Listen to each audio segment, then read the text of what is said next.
Hello mga ka-Vinshore! Una sa lahat, babati muna ako sa inyo ng belated Chinese New Year sa inyong lahat. Nahuli na ba ako? Pero sabi nila it's better to let than never, diba? And speaking of Chinese New Year, guess what kung saan ako? Nagtaka ba kayo kung bakit mayroong nag-parade?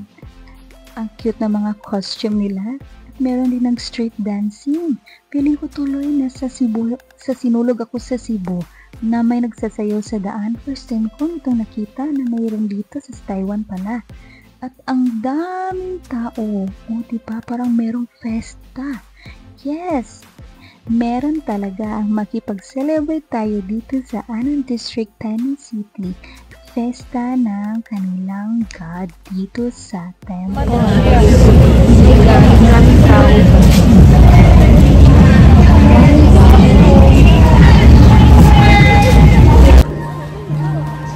Nandito ako ngayon sa pinakamalaking temple dito sa Tainan, ang Orthodox Lower Menshengmon Temple.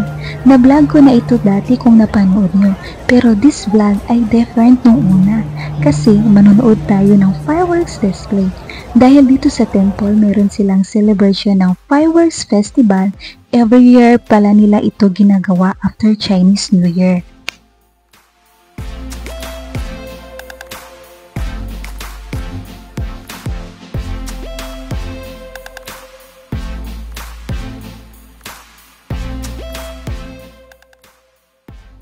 Welcome to Orthodox Lower Menshengmon Temple.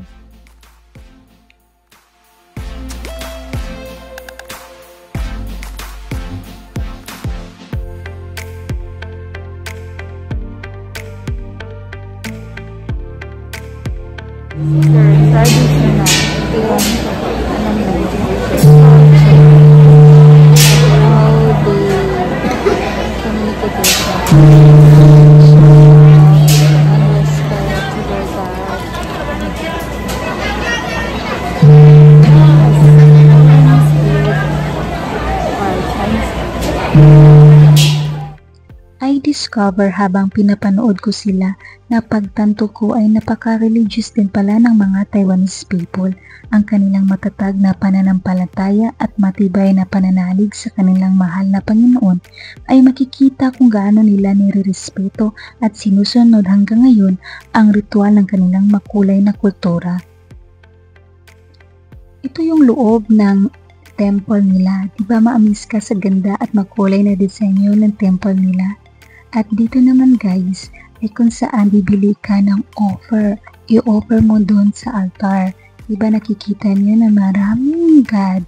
Yan yung altar nila guys. Diyan sila nagdarasal at humihingi ng payo sa kanilang mahal na Panginoon. Diba ang ganda ng mga lights ng temple nila. At makita mo talaga yung ganda ng paggagawa ng istruktura at ang tibay ng pundasyon sa pagpatayo nila sa temple nila.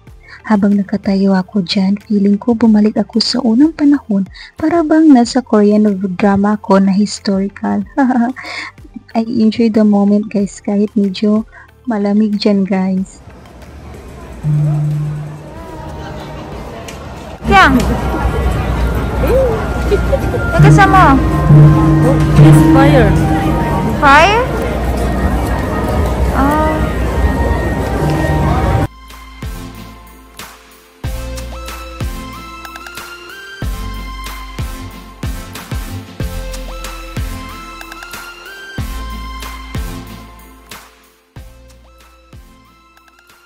Diba nakikita nyo puro naka-jacket dyan guys kasi super lamig talaga dyan guys. Winter season pa talaga dito sa Taiwan.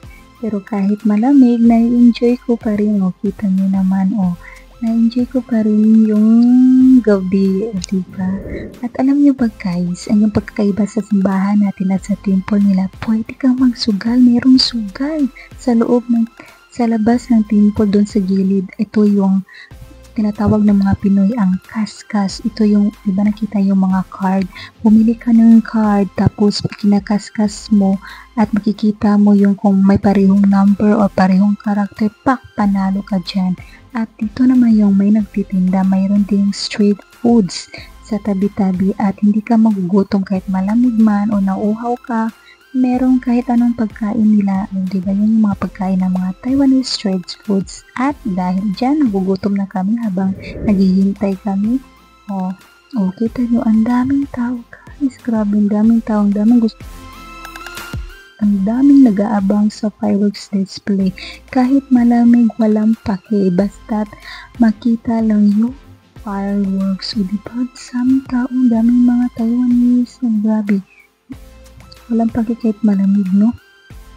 Yan guys, yan yung labas ng temple nila at nag-aabang na kami. Malapit na mag-start.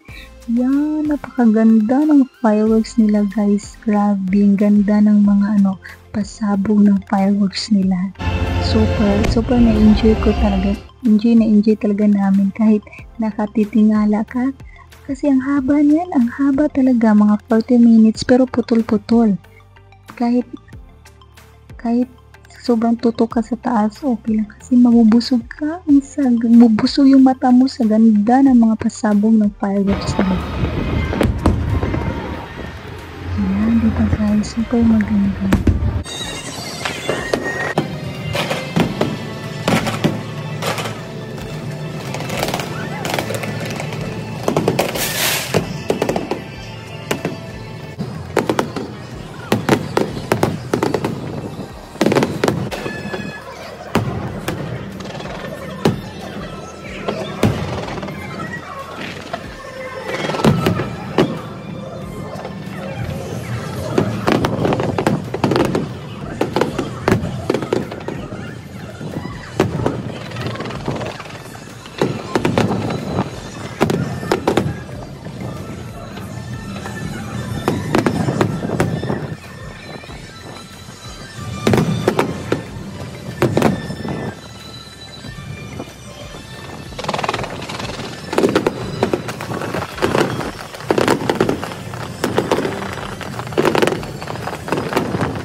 Diba, enjoy na enjoy kaming dalawa dyan.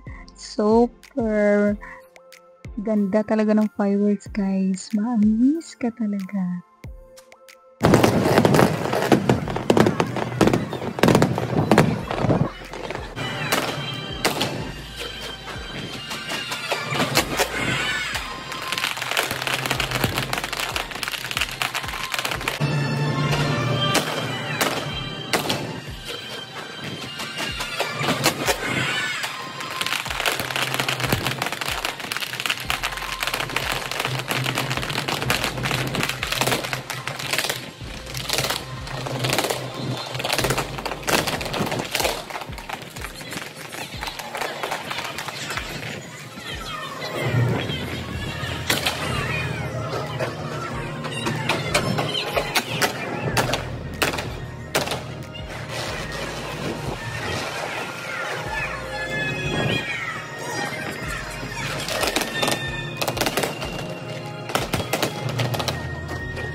Di ba guys, nakaka-amaze, ang ganda. Sana na-enjoy kayo sa panonood guys.